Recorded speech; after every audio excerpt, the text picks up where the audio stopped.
எங்கள் செயல்களை உமது திருவிழத்திற்கு ஏற்ப நெறிப்படுத்தியிருந்தோம். இவ்வாறு திருமகனின் பெயரால் நாங்கள் மிகுதியான நற்செயல்கள் புரிந்திட தகுதி பெறுவோமாக. உம்மோடு தூயாவியாரின் ஒன்றில் இறைவனாய் என்றென்றும் வாழ்ந்து ஆட்சி செய்கின்ற எங்கள் ஆண்டவரும் உம் திருமகனுமாக இயேசு கிறிஸ்து வழியாக உம்மை மன்றாடுகின்றோம்.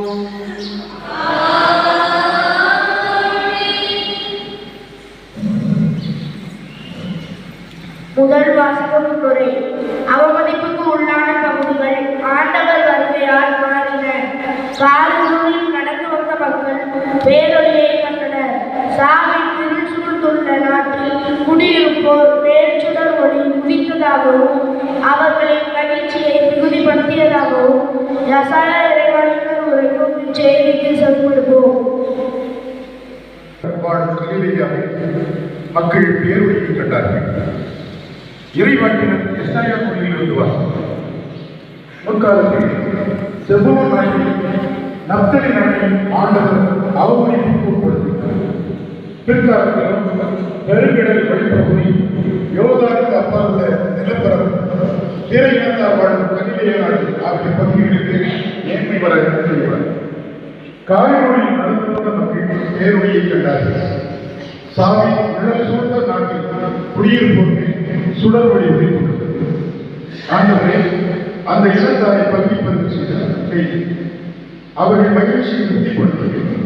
அறுவடை நாளில் மகிழ்ச்சி உருவம் திரும்பவும் அவர்கள் அனுமதிக்கிறார்கள். கொள்ளை பொருளை பகிரும் போது அக்கறைப்படுவோம் கழிவுகிறார்கள். இந்தியா நாட்டுக்கு செய்தது போல அவர்களுக்கு சுமையாக இருந்த முகத்தை நீர் உடைத்தெழுந்தி அவர்களை தோளை உண்ணாக்கிய தடியை தகர்த்து போட்டி அவர்களை ஒடுக்குவரை கொடுப்பதை கொடுத்திருக்கிறேன். இது ஆண்டவர் வளர்ந்த அருள்வாக.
சண்டைகள் வேண்டாம், பிளவுகள் வேண்டாம். நற்செய்தியை அறிவிங்கள். மனித ஞானத்தின் அடிப்படையில் நற்செய்தியை அறிவிக்காதீர்கள். அப்படியானால் கிறிஸ்துவின் சிலுவை ஒப்புவித்து போய்விடும் என்று பவுல் எழுதிய சிந்தனைகளுக்கு மனதை திருப்பி நல்வழி நடக்க கவனமுடன் இவ்வாசகத்தை கேட்போம்.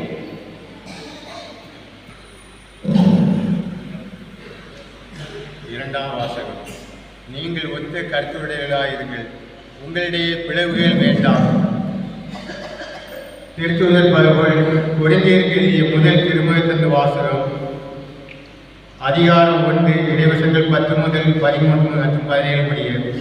சகோதர சகோதரிகளே, நம் ஆண்டவராய் இயேசு கிறிஸ்துவின் பெயரால் நான் உங்களிடையே கெஞ்சி கேட்டுக்கொள்வது இதுவே: நீங்கள் ஒத்த கருத்துடையவர்களாயிருங்கள், உங்களிடையே பிளவுகள் வேண்டாம். ஒரே மனமும் ஒரே நோக்கமும் கொண்டிருங்கள். என் நண்பர்களே, உங்களிடையே சண்டை சச்சரவுகள் இருப்பதாக உளவியா வீட்டார்கள் எனக்கு தெரிவித்துள்ளனர். நான் இதை சொல்ல காரணம், உங்களில் ஒவ்வொருவரும் நான் பவுலை சேர்ந்துள்ளேன் என்றோ, நான் அப்போலோவை சார்ந்துள்ளேன் என்றோ, நான் தேவாவை சார்ந்துள்ளேன் என்றோ, நான் கிறிஸ்துவை சார்ந்துள்ளேன் என்றோ சொல்லிக் கொள்கிறீர்களாம். கிறிஸ்து இப்படியே பிளவுபட்டுள்ளாரா? அல்லது பவுலா உங்களுக்காக சிலுவையில் அறையப்பட்டான்? அல்லது பவுலின் பெயரிலால் நீங்கள் திருமணத்தை பெற்றுக்கொண்டீர்கள்? திருமணத்தை கொடுப்பதற்கு அல்ல, நற்செய்தி அறிவிப்பதற்கு கிறிஸ்து என்னை அனுப்பினார். மனித ஞானத்தின் அடிப்படையிலான செயல்களில் இந்த நற்செய்தியை அறிவித்தல் ஆகாது. அவ்வாறு அறிவித்தால் கிறிஸ்து சிலுவையில் பொருளற்று போய்விடும். இது ஆண்டவர் வழங்கும் அருள்வாக்கு.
ஆண்டவர் உங்களோடு இருப்பாராக.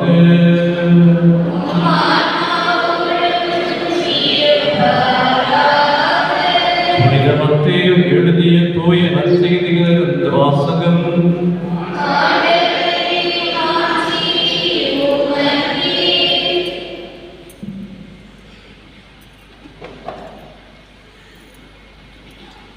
அதிகாரம் 4 இறைவாக்கியங்கள் 12 23 வரை. மத்தேயு எழுதிய தூய நற்செய்தி 4ஆம் அதிகாரம் 12 23 வரையிலான இறைவாக்கியங்கள்.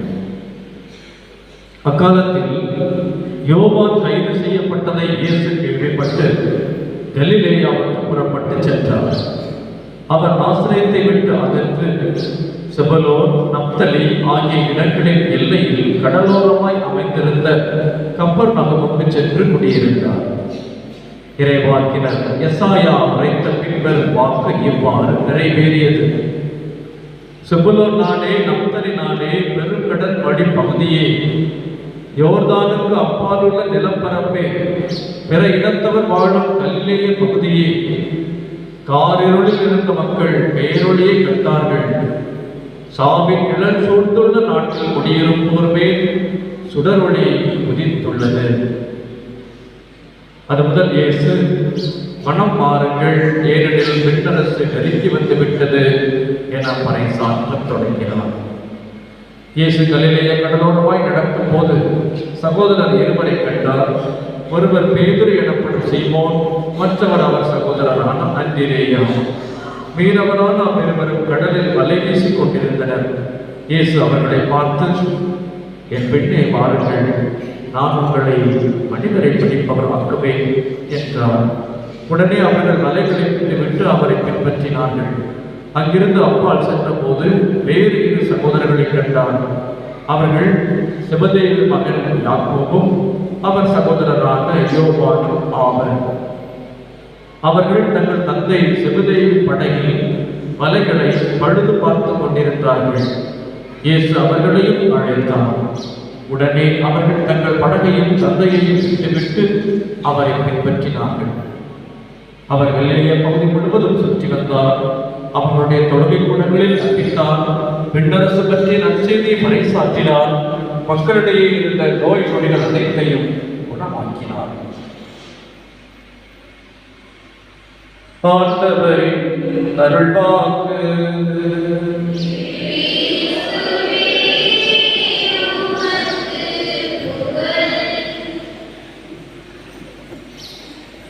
நம்முடைய சொந்தங்களே,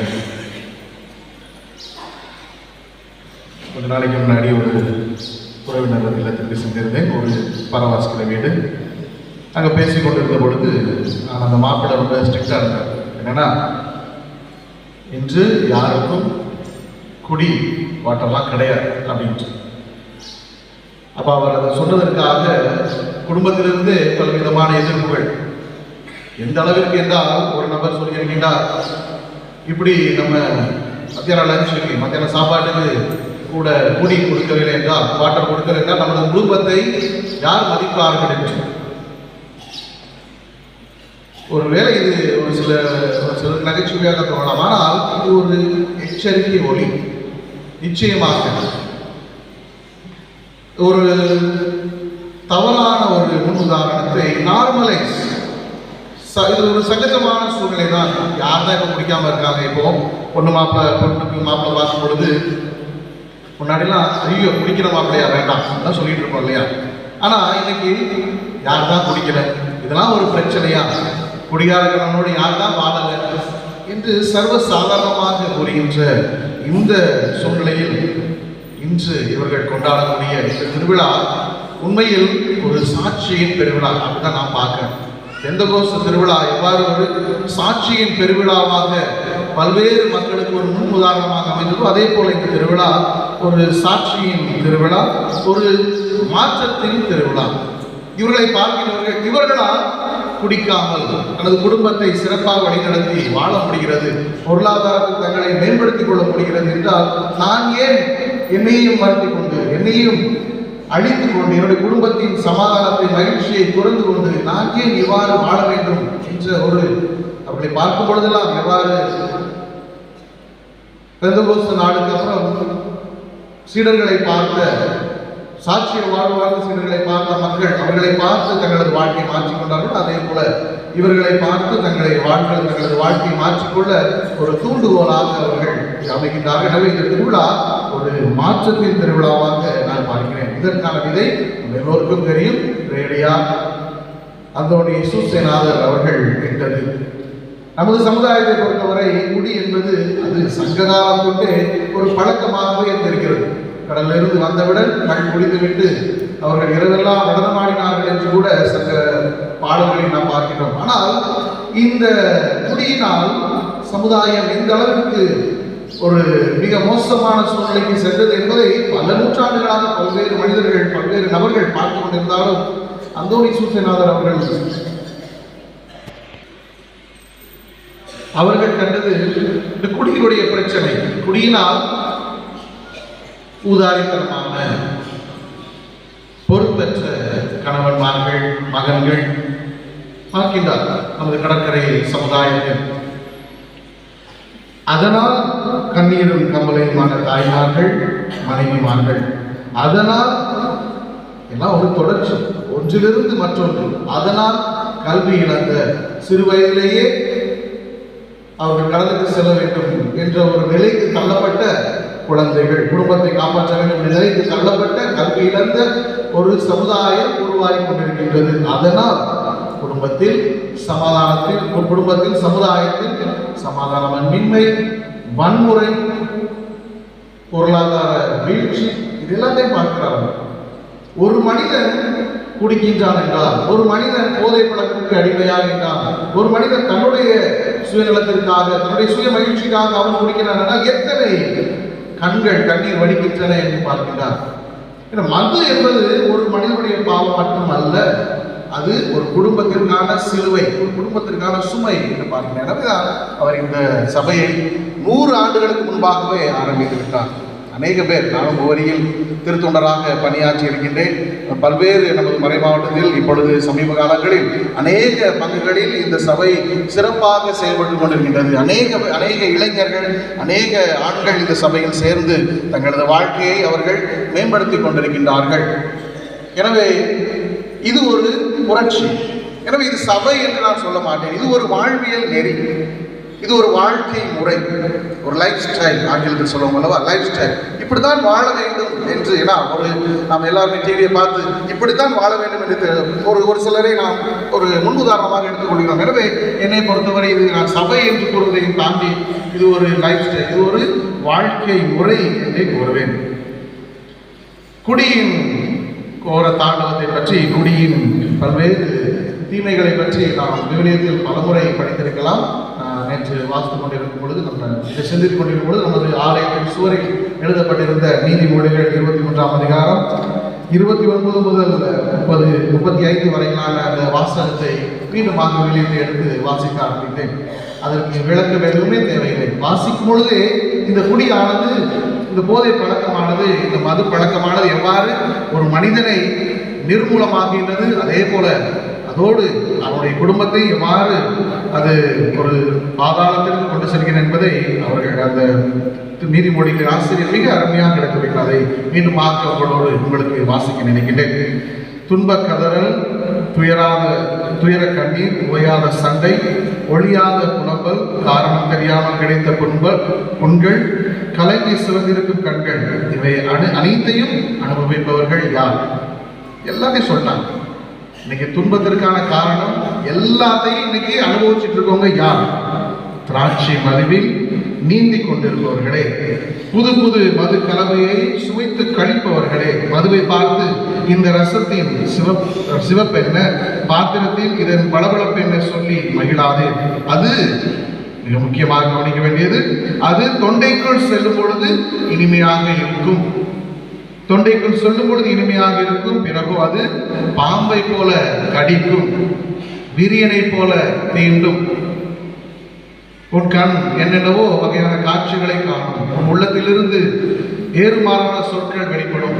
இதை நீங்கள் இல்லத்திற்கு சென்று இந்த பகுதியை மீண்டுமாக வாசித்து பாருங்கள். நீதிமொழிகள் அதிகாரம் 23 வசனம் 29 முதல் 35 வரை. எவ்வளவு அருமையான ஒரு விவிலிய வாசகம். இதனால் ஏற்படுகின்ற பாதிப்புகளை, இது பல்வேறு குடியினால் நமக்கு எல்லாரும் தெரியும், இதனால் எந்த நன்மையும் விளைய போறது கிடையவே கிடையாது. இப்போ சொல்லுவாங்க அது சோசியல் ட்ரிங்கிங், அது தப்பு இல்லையே, அது சமூகத்துல என்னைக்காவது ஒரு ஃபங்க்ஷன் டைம்ல என்னைக்காவது ஒரு நாள் குடிக்கிறதுல என்ன தப்பு இல்லை. அதுதான் ஆரம்பம், அதுதான் தொடக்கம். ஒரு பழக்கம், ஒரு டிபெண்டன்ஸ், ஒரு அடிக்ஷன் என்று ஆகிவிட்டால் அது மீள முடியாத ஒரு சிறையில் நம்மை தள்ளிவிடும் என்பது நிதர்சனமான உண்மை. இது எல்லா குடும்பத்திலையும் பார்க்கிறோம் இல்லையா? நம்ம யாருமே இது எங்கோ நடப்பது, இது ஏதோ ஒரு இடத்தில் நடக்கிறது என்று சொல்ல முடியாது. எல்லா குடும்பத்திலையும் எத்தனை இளம் விதவைகள் நமது குடும்பங்களிலே இருக்கின்றார்கள் என்பதை சிந்தித்து பார்க்க அழைக்கப்படுகின்றோம். எனவே இது ஒவ்வொருவருக்குமான ஒரு எச்சரிக்கை. சரி, இது ஆன்மீக அடிப்படையில், உளவியல் அடிப்படையில், நரம்பியல் அடிப்படையில், நமது உயிரியல் அடிப்படையில் எவ்வகையான பிரச்சனைகளை உருவாக்கின என்பதை நாம் தெரிந்து கொள்ள அழைக்கப்படுகின்றோம். எல்லாருக்கும் தெரியும், இப்போ சமீபத்தில் இந்த டோபமைன் சுரப்பிகளை பற்றி நாம் அதிகமாக கேள்விப்பட்டுக் கொண்டிருக்கின்றோம். குறிப்பாக இந்த இன்ஸ்டாகிராம் வச்சிருக்கவங்களுக்கு அதிகமாக இந்த டோபமைன் என்ற வார்த்தை மிக சரளமான வார்த்தையாக விட்டது. ஒரு மகிழ்ச்சியை தரக்கூடிய ஒரு சுரப்பி. ஆனால் இந்த குடியில் இருக்கின்ற இந்த நபர்களுக்கு இந்த டோபமைன் சுரப்பி அது வேறு விதமாக செயல்படுகிறது, மாற்றத்தோடு ஒரு உருமாறி வருகின்றது என்பதை இன்று மருத்துவ அறிஞர்கள் கூறுவார்கள். ஒரு மனிதனுக்கு இயல்பான மகிழ்ச்சி எது கொடுக்கும்? ஒரு குடும்பத்தில் உள்ள உறவுகள் கொடுக்கும். அவர் குடும்பத்திற்கு நுழைகின்ற பொழுது அவனுடைய மனைவியுடைய அன்பான சிரிப்பு, உபசரிப்பு, குழந்தைகளுடைய அந்த ஒரு டோபமைனை அது சுரக்க வைக்கும். ஆனால் இந்த குடிநிலையில் இருப்பவர்களுக்கு அதையும் கடந்து சென்று விடுமா? அது அவர்களுக்கு மகிழ்ச்சியை கொடுக்காது. நமக்கு தெரியுது இல்லையா, பலவிதமான பிரச்சனைகள் ஏன் அவர்கள் குடும்பத்தின் மீது அக்கறை இல்லாமல் இருக்கின்றார் என்பது இது கூட ஒரு காரணமாக இருக்கலாம். அவர்களுக்கு குடிக்கும் பொழுது மட்டும்தான் அது சுரக்கின்றது என்று கூறுவார்கள். அடுத்ததாக ரீசெண்டாக ஒரு வீடியோவில் பார்க்குற டாக்டர் சிவராமன் அவர்கள் நிறைய பேர் பார்த்துருக்கோம். அவர் சொல்லுவார், கல்லீரல் சுருக்கம் என்ற ஒரு நோயை பற்றி கூறுவார். இன்றைய நாளில் குடிக்கின்ற அநேக பேருக்கு இந்த கல்லீரல் சுருக்கம் வருகின்றது. சரி, இந்த கல்லீரல் சுருக்கம் வந்தால் நிச்சயம் மரணம் தான். ஆனால் அதற்கான தீர்வு கல்லீரல் மாற்றம். சொந்த உறவுகள் மட்டும்தான் அந்த கல்லீரலை கொடுக்க முடியுமா? அதற்கான செலவு 55 லட்சத்துக்கு மேல் அதுக்கு தான் ஆரம்பமே என்று சொல்வார்கள்.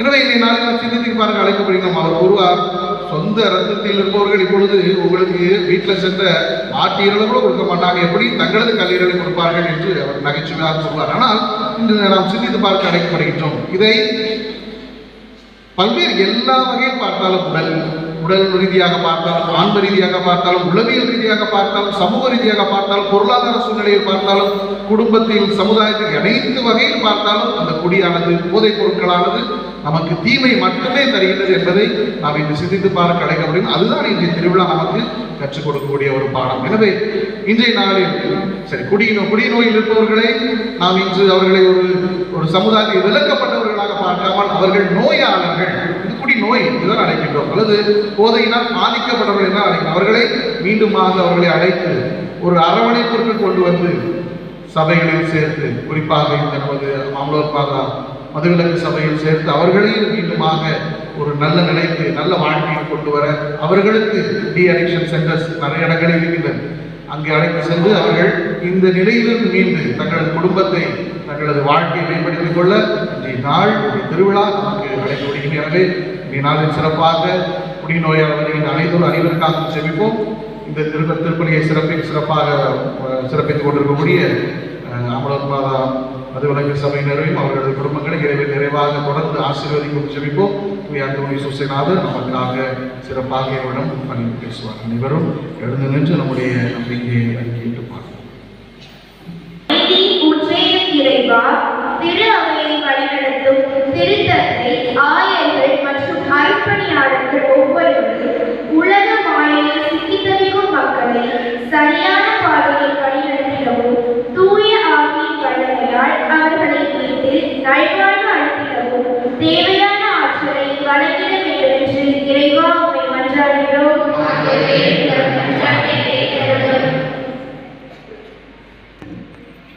இரக்கத்தில் ஊற்றிய இறைவா, குடி நோயால் பாதிக்கப்பட்ட நோயாளிகளை முழு மனதோடு மன்னிக்கவும், அதன் மூலம் மாறுதலான வாழ்வை அவர்கள் பெற்று புதிய சமூகத்தை கட்டி எழுப்பவும், தூய ஆவியாரின் வல்லமையால் மீண்டும் அவர்கள் பாவ வாழ்க்கைக்கு திரும்பாமல் நல்வழியில் காக்கவும் போதிய ஞானத்தை அவர்களுக்கு அளிக்க வேண்டும் என்று இறைவா உம்மை மன்றாடுகிறோம்.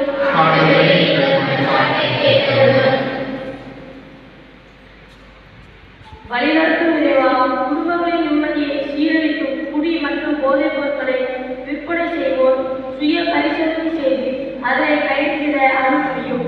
மக்களின் நலனுக்கான திட்டங்கள் நிறைவேற்றப்பட்டு குடும்பங்களை காக்கும்படி உமது ஆசிரியர் தருவது என்று இறைவாக கொண்டாடுகிறோம்.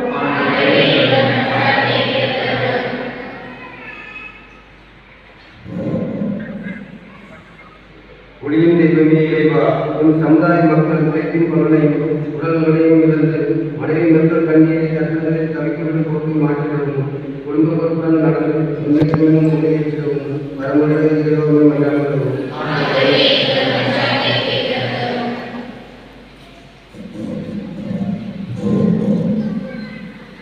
அன்பின் உண்மை இறைவா, இன்றைய இலக்கிய கட்டங்கள் மாணவ மாணவிகள் உலக போக்கின்படி ஊடக போக்கின்படி வாழாமல் ஆவியின் கனிகளையும் கொடைகளையும் பெற்று சான்று பகிர்ந்திடவும் இயல்பான வாழ்க்கைக்கு திரும்பி வாழவும் வரமர்களை முயற்சிக்கிறோம். வழிநடத்தும் இறைவா, எமது மனதை பண்ணி அருட்தந்தை சுசேநாதர் அவர்களின் கடமைப்படி ஏற்படுத்தப்பட்டு செயல்பட்டு வரும் மதுவிலக்கு சபைகளின் பணிகளை ஆசிர்வதியும். எம் சபைகள் சார்பாக எடுத்துள்ள முயற்சிகளை வழிநடத்தும். சபை உறுப்பினர்களையும் பணிகளையும் தொடர்ந்து ஆசிர்வதிக்க வேண்டும் என்று இறைவாமை வழங்குகிறோம். நம்முடைய தனிப்பட்ட தேவைகளுக்காக சற்று அமர்க்கமாக ஜெபிப்போம். தந்தை பாராட்டு ஆண்டவரே, இதோ இந்த நாளின் காலை வேளையிலே ஒரு ஆலயத்தை தேடி வந்து உம்மிடம் எங்களது என்ன எதிர்பார்ப்புகளை ஏக்கங்களை சமர்ப்பிக்கின்ற ஆண்டவரை எங்களுக்கு நலமானதை எவை என்று நீர் அறிகிறோ அனைத்தையும் நினைவாக தந்து வேண்டும் என்று எங்கள் ஆண்டவராகிய அதே கிறிஸ்துவடியாக உண்மை கொண்டாடுகின்றோம்.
இவற்றை புனிதப்படுத்தியவை எங்கள் மீட்புக்கு பயன்பட அருள் புரிவீராக.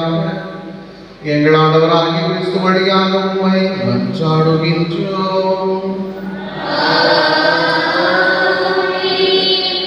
ஆண்டவர் உங்களோடு இருப்பாராக.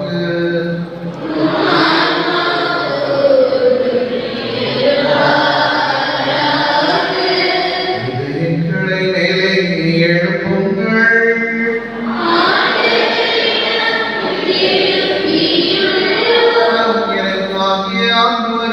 நன்றி கூறுவோம்.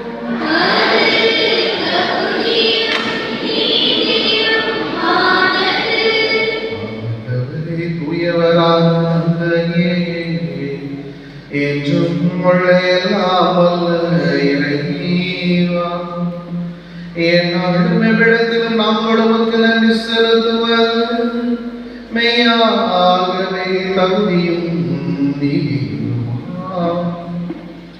எங்கள் கடமையும் இப்போரிய செயலுமாம்.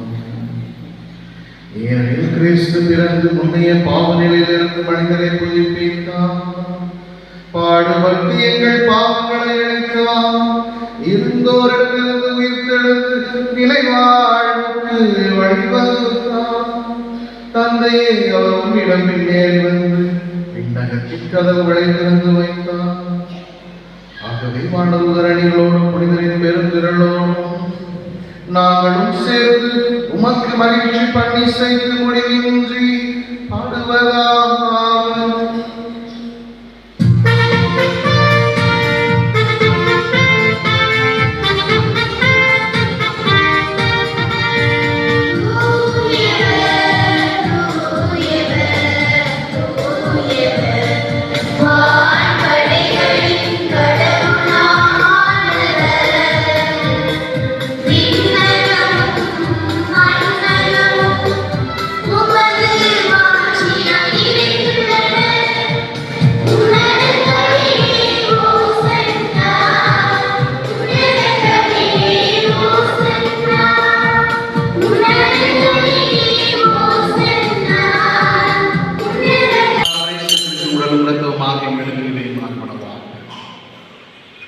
அவர் பாடுபட உலகணிந்து தம்மை கையளித்த போது அப்பத்தை எடுத்து நன்றி செலுத்தி அழைப்பிட்டு தம் சிடங்களுக்கு அழிந்து கூறியதாவது, அனைவரும் இதிலிருந்து பெற்று உண்ணுங்கள், ஏனெனில் இது உங்களுக்காக கையளிக்கப்படும் என் உடல்.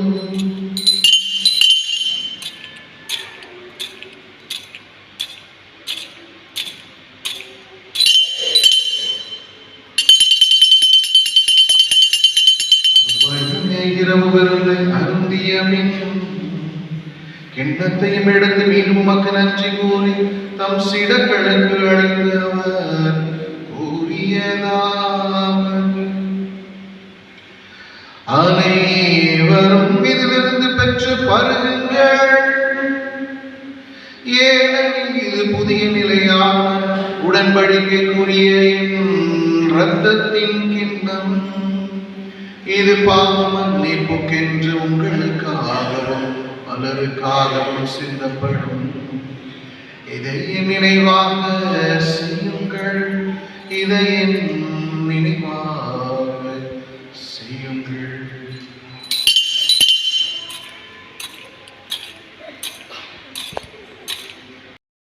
ஆண்டவரே, உலகெங்கும் பரவியிருக்கும் திரு அவையை நினைவு கூர்ந்திருளும்.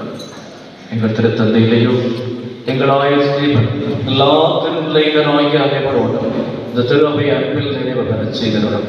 மேலும் உயிர்த்தெழுவது நோக்குடன் துயில் கொள்ளும் இப்படியே சகோதர சகோதரிகளையும் இறந்தோர் அனைவரையும் யாரும் நிலையாத ஆன்மாக்களையும் மறக்கப்பட்ட குருக்கள் கண்ணியர்களின் ஆன்மாக்களையும் உத்தரிக்க திறந்த ஆன்மாக்களையும் இரக்கத்துடன் நினைவு கூர்ந்து இந்த திருமுக வழியில் ஏற்றுக்கொள்ளும்.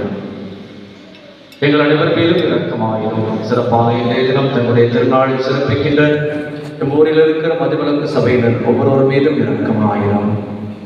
குடிப்பழக்கத்தை போதை பழக்கத்தை விட்டு சவால் நிறைந்த வாழ்க்கையில் குடும்ப கடமைகளிலும் பங்கு கடமைகளிலும் ஊர் சார்ந்த பொது நல்ல பணிகளிலும் ஈடுபட்டுக் கொண்டிருக்கிற மதுவிலக்கு சபை உறுப்பினர்கள் ஒவ்வொருவரை நீர்த்தாமை இன்னும் சிறப்பாக வழி நடத்தியறலாம்.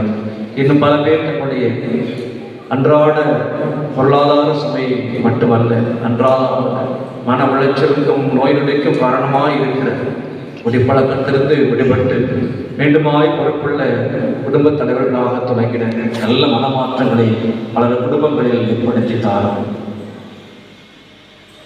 பாதிக்கப்பட்ட நிலையில் இருக்கிற ஒவ்வொரு குடும்பத்தையும் இருந்தாமே அடிவோடு கண்ணோக்கியுள்ளோம். நல்லது மாற்றமான முன்னேற்றமான சூழ்நிலை அனைத்து குடும்பங்களிலும் திகழச் செய்துள்ளோம். கடவுளின் கண்டித்தாயான புனித மரியா, அவருடைய கணவரான புனித யோசேப்பு, புனித திருத்துதர்கள், இவ்வுலகில் நமக்கு உகந்தவராய் இருந்தோர் ஆகிய புனிதர் அனைவருடனும் மறை மாவட்டத்தின் பாதுகாவலர்கள் புனித சபேரியா, புனித குழந்தை சித்தரசம்மாளுடனும் நாங்கள் எதிர்வாழ்வில் பங்கு கொள்ளும் தகுதி பெற்று உம் திருமகன் இயேசு கிறிஸ்து வழியாக உம்மை புகழ் தேர்த்தும் வரம் அருள உம்மை மன்றாடுகின்றோம்.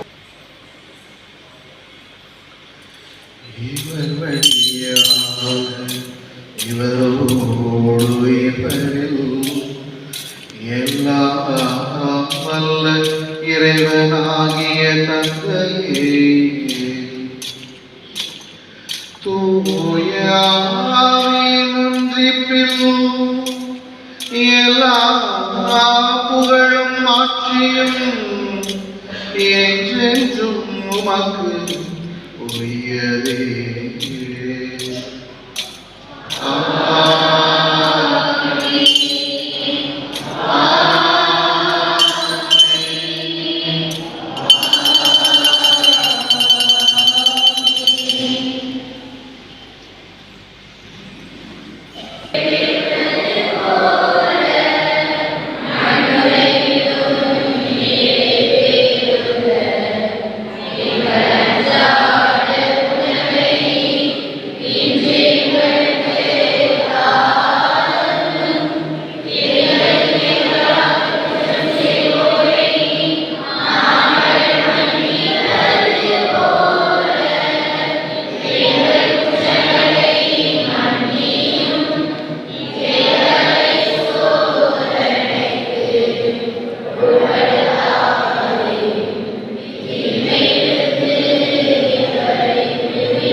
உமது இரக்கத்தின் உதவியால் நாங்கள் பாவத்திலிருந்து எப்போதும் விடுதலை பெற்று யாதொரு கலக்கமுமின்றி நலமாயிருப்போமாக.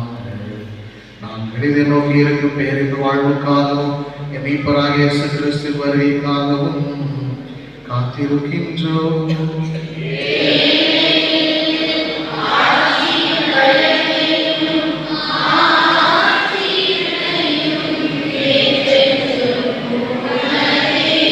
ஆண்டவராகிய இயேசு கிறிஸ்துவே, அமைதி உங்களுக்கு விட்டு செல்கிறேன், அமைதியை உங்களுக்கு அளிக்கிறேன் என்றும் திருத்தூதர்களுக்கு மொழிந்தீரே. எங்கள் பாவங்களை பாராமல் உமது திரு அவை நம்பிக்கையை கண்ணோக்கி உமது திருவிழத்திற்கு ஏற்ப அதற்கு அமைதி முற்றுமை அளித்தருள்வீராக. என்றென்றும் வாழ்ந்து ஆட்சி செய்கின்றவர் நீரே. அந்த வழக்கு அமைதி உங்கள் ஒவ்வொருவரோடும் இருப்பதாக.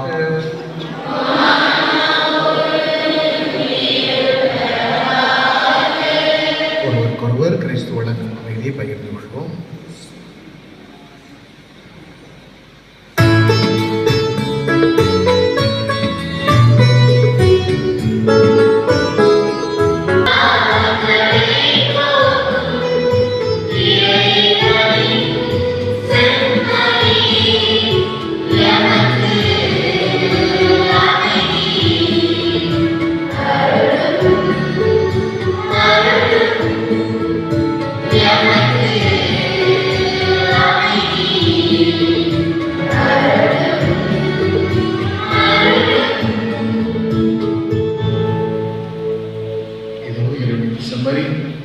இதோ உலகின் பாவங்களை போக்குகின்றவர் இந்த செம்மறியின் திருவிருந்திற்கு அழைக்கப்பட்ட ஒவ்வொருவரும் பெயர் பெற்றோர்.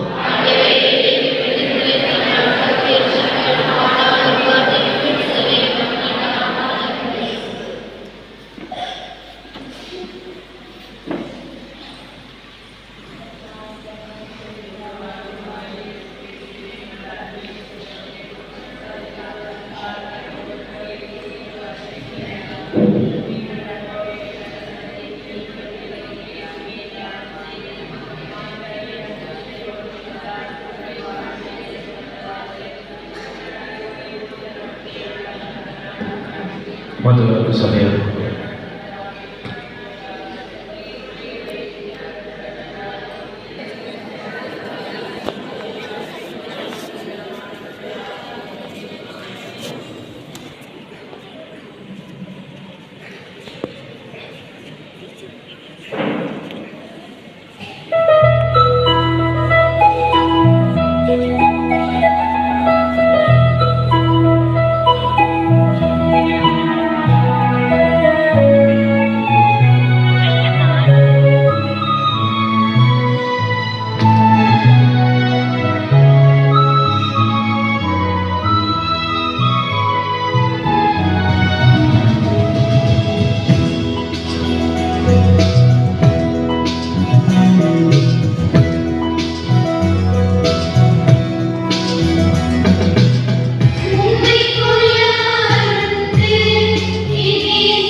அவ்வளோதான்.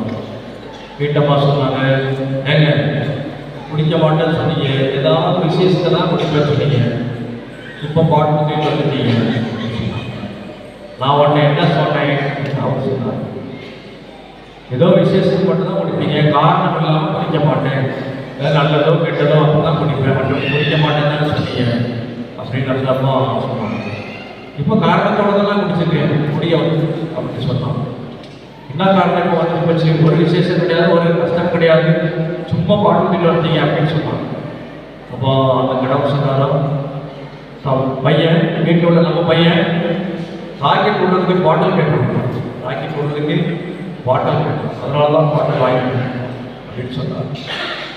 ஏதாவது ஒரு காரணத்தை சொல்லி இந்த பாட்டிலுக்குள் போவதுதான் போவதை அடிமைத்தனம். குட்டி காரணம் கூட கண்டுபிடிச்சு அதுக்கப்புறம் குடிச்சிட்டு குட்டி காரணம் போடுறது, வட்டி காரணமாக மாறுவதும், சில வேளையில் ஆபத்தாக அடக்க பெட்டியாக மாறிவிடுவதும் அவல நிலை.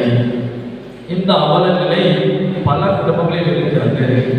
இதனை விடுத்து இதனை எதிர்க்கும் விதமாக இது பொருளாதார சுமை மட்டுமல்ல, மனச்சுமையை, குடும்ப சுமையையும் அவமான சுமையையும் கொண்டு வருகிறது என்பதை வலியுறுத்தும் விதமாகத்தான் இதிலே மூழ்கிவிடக்கூடாது என்பதை பறைசாற்றும் விதமாக நாங்கள் இதிலிருந்து விலகி நிற்கிறோம், இது இல்லாமல் என்னுடைய அன்றாட கடமைகளில் கருத்தூற்றி நிற்கிறோம் என்பதை பறைசாற்றுகின்ற சபைதான் மங்கவிலங்கு சபைதான். புனித அமலோபமாதா அவருடைய பாதுகாவலில், தந்தை அந்தோனிசுநாதர் அவருடைய வழிநடத்துதலில், அவருடைய புனிதரின் பரிந்துரையில் சிறப்பாக இந்த மதுவிலக்கு சபை பல்வேறு பங்குகளில் நமது மணவைகளிலும் செயல்படுகின்ற மதுவிலக்கு சபையினர் இன்றைய நாளில் நம்முடைய திருநாளை சிறப்பித்திருக்கிறார். இன்றைய தினம் நமது பங்கியுள்ள மதுவிலக்கு சபையார் மட்டுமல்லாமல் நமது யாகப்பிராலய பங்கிலிருந்தும் உறுப்பினர்கள் கலந்து கொண்டு இந்த விழாவை சிறப்பித்திருக்கிறார். எனவே அவர்களுக்கு நமது மனமார்ந்த வாழ்த்துக்களையும் செலவுகளையும் கொடுக்க நாம் கடமைப்பட்டவர்கள். இந்த நாளில் அவர்களுக்கு சிறப்பான மகிழ்ச்சியான வாழ்த்துக்களையும் ஜெபங்களையும் பாராட்டுகளையும் கடவுளை எழுப்பி தெரிவிக்கிறேன்.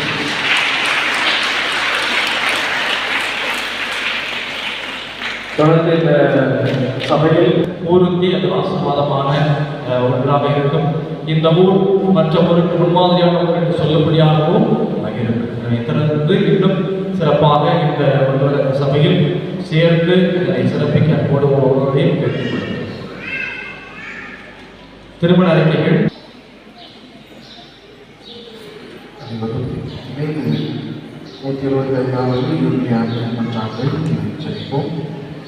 தூய துணையாளரான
நன்றி கூறி மன்றாடுவோமாக.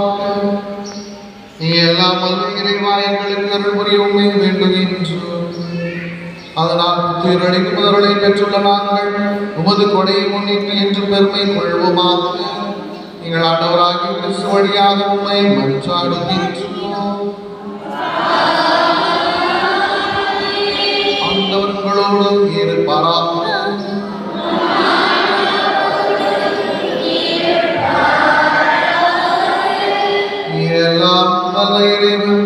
தந்தை மகன் தூயாவியார் உங்கள் அனைவரையும் நிறைவாய் ஆசீர்வதிப்பாராக.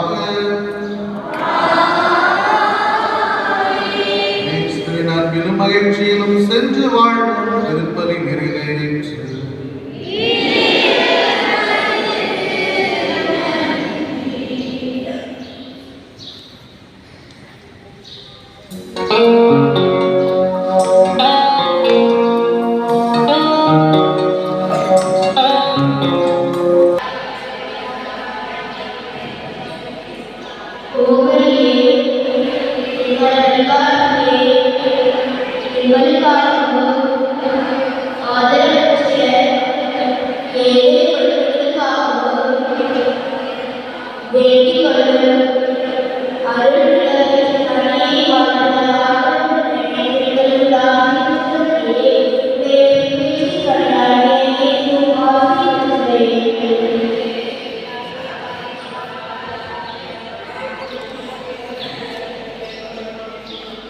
புனித